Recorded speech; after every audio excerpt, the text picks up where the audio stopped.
This video is of the posterior capsular rent during emulsification of the last nuclear fragment with the nuclear pieces in the anterior chamber. Once you notice the rent, you should remain in the anterior chamber with the irrigation and fill up the anterior chamber with the viscoelastic, deepening the chamber before you come out with the probe.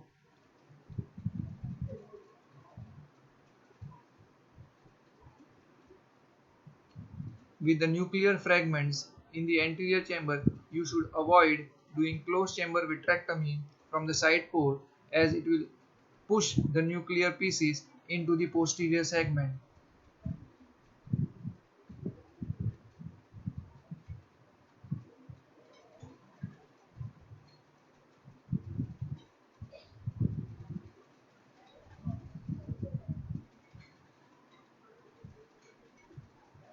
I am enlarging the main port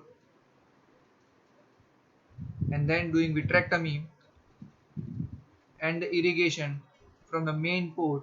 I am depressing the posterior lip of the main wound with the irrigation tip so that there is an aqueous current pushing the nuclear fragments out of the anterior chamber and avoiding drop into the posterior segment.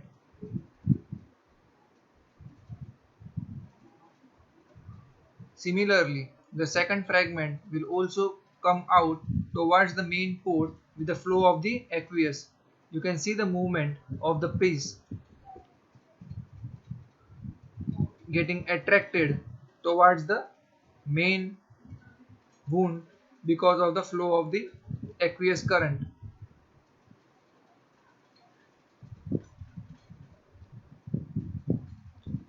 Look at the depression of the posterior lip with the irrigation.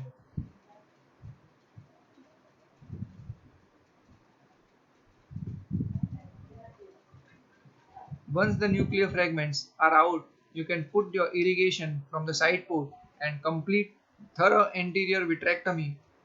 You can use triamcinolone into the anterior chamber for better visualization of the vitreous. I am using dual linear foot pedal for switching between the aspiration and the cutting modes. It saves lot of time.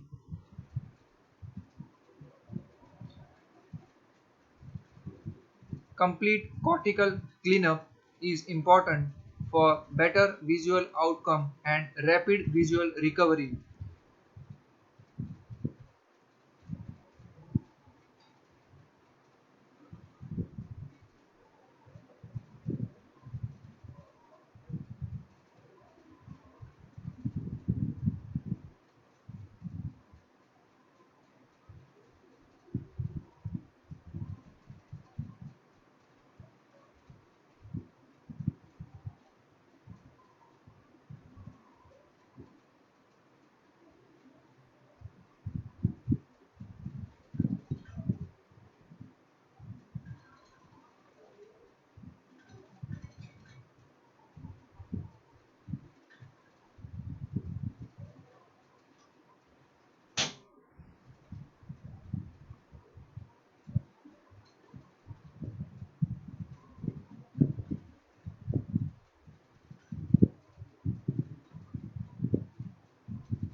Implanting the PMMA IOL 5mm with 5mm optic in the sulcus with the horizontal alignment along the 3 and 9 o'clock position and doing the optic capture for better fixation of the IOL.